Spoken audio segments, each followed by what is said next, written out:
So firstly, Aditi, welcome to IWM Bass. Thank Big you. Congratulations for this new show. We are excited to see you back on Thank Z. you so much. कितना excitement है show को लेकर? फिर से जी पे आ गए हैं. बहुत ज़्यादा एक्साइटेड हूँ एंड थोड़ा सा नर्वस हूँ बट बहुत ज़्यादा एक्साइटमेंट है क्योंकि जी टी पे वापस आई हूँ. It's like a home coming and इतने अच्छे एक्टर्स के साथ काम करने का मौका मिल रहा है and I am really having fun. क्योंकि कहानी बहुत ही प्यारी है, कैरेक्टर बहुत ही अलग है, नया लगा मेरे लिए तो नया है डेफिनेटली. तो I am having a lot of fun here. जैसे कि हमने आपका एक्टिंग इंडस्ट्री में आपका डेवलपमेंट देखा है, आपका ग्राफ देखा जी. हाई, वैसे ही आपके शो के बारे में देखा जाए तो वो भी काफ़ी ही हाई होता गया है ना. जी. जब अदिति आई थी कलीडेन तो काफ़ी ही चुलबुली थी. जी. अब जब अदिति आई है जी पे वापस, वो काफ़ी ही समझदार, बहुत समझदार. तो क्या बोलना चाहेंगे इस पे? I think it is very important to be mature, but it doesn't mean you have to lose your inner child. So I think I am enjoying that part of my life where I am getting mature. Or maybe not, or maybe, I don't know. You judge.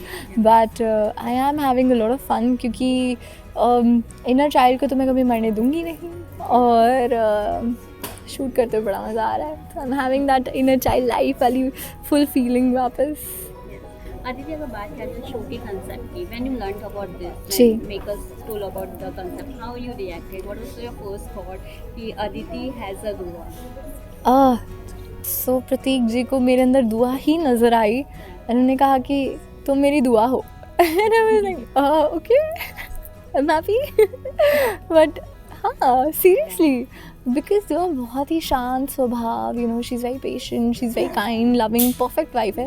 And Aditi काफ़ी बोलती है, मस्ती मजाक करती है, but शायद innocent तो दिल से है ही. तो आई थिंक उनको मेरी इनोसेंस जो है वो बहुत अच्छी लगी.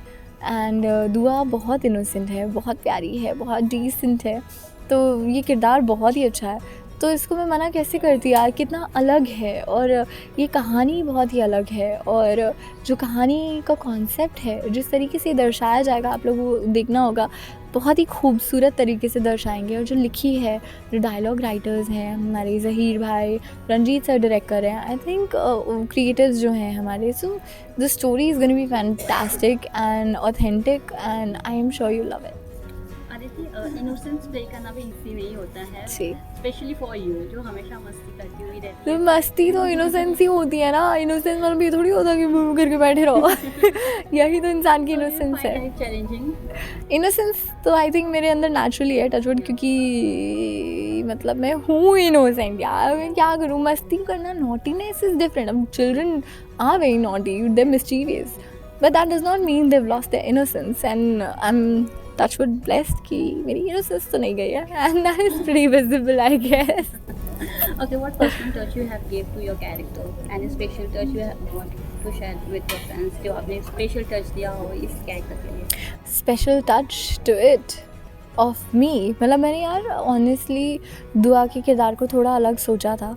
एंड रंजीत सर ने बहुत हेल्प की to understand this character even more, क्योंकि एक ही दिन में सब कुछ हो गया तो मेरे पास वक्त ही नहीं था कैरेक्टर प्रिपरेशन के लिए या कुछ भी ऐसा सोचने के लिए.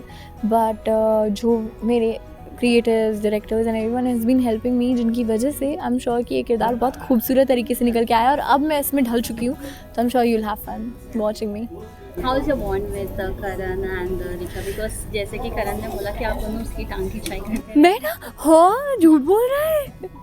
नहीं, ये लड़का हमारी टांग खिंचाई करता है दोनों की, और हम दोनों को बहुत परेशान मतलब क्यूट वे में परेशान करता है.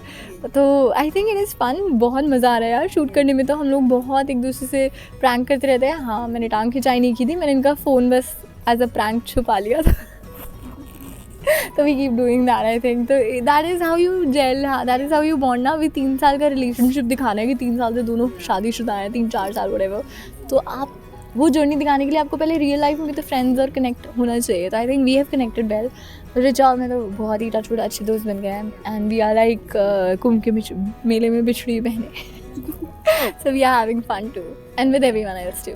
उर्दू डायलेक्ट बोलना आपके लिए इजी था या चैलेंज? अरे बहुत मुश्किल था, बट अब बोला जा रहा है, कोशिश तो हो रही है. बट इतने खूबसूरत शब्द होते हैं ना, और ऊपर से एपिग्लॉटिस से वो ख, but it is a little difficult honestly. But वही तो मज़ा है. कुछ डिफिकल्ट नहीं होगा तो फिर क्या, वही चीज़ें हैं. तो कुछ मज़ा आ रहा है करने में, क्योंकि ऐसे शब्द हैं ज़कात, नज़ला जल्दी पकड़ लेता है आपको, तो you know that Liyaqat is beautiful. Aditi, जैसे कि मैंने ट्रेलर देखा जहाँ दुआ एकदम स्ट्रॉन्गली स्टैंड लेती है जी। अपने हक के लिए, जी क्या बोलना चाहोगे? नो, आजकल औरतें बहुत स्ट्रॉन्गली स्टैंड जी। लेती हैं, भले वो स्मॉल चीज़ हो या बड़ी, पर वो अपनी स्ट्रॉन्गली स्टैंड लेती हुई आई है। ज़रूरत पड़ रही है, क्योंकि इसीलिए ले रही हैं। यही अगर पहले से ही दी जाती इतनी आज़ादी या इतनी अपॉर्चुनिटीज़, तो उनको ज़रूरत नहीं पड़ती ऊंचा बोलने की या खड़ा होने की अपने प्रति, अपने हक के प्रति। उनको पहले ही हक दे दिया जाता तो ऊंचा बोलने की ज़रूरत ही नहीं थी, या ऐसे स्ट्रॉन्ग स्टैंड लेने की ज़रूरत ही नहीं। नॉर्मल होता तो ये मुद्दा भी नहीं होता शायद। अदिति कितना स्टैंड लेती है रियल लाइफ में अपने हर एक? मैं तो बहुत स्टैंड लेती हूँ यार, डिपेंड करता है topic to topic, but apart from that I try my best कि मैं सही का साथ दूँ, और आई एम दैट पर्सन। अगर मुझे कुछ सही लग रहा है तो मैं उसी का साथ दूँगी, चाहे मुझे उससे किसी से भी लड़ना पड़ जाए। अगर सही है कोई चीज़ तो सही है। Aditi, one message for the audience. Please do watch रब से है दुआ 10 बजे ZTV पर, मंडे टू फ्राइडे। प्लीज़ देखना मत भूलना मुझे एज दुआ, एंड जैसे आप मुझे प्यार करते हो वैसे ही प्यार देते रहो। I love you guys, thank you for always supporting me. Thank you thank you so much.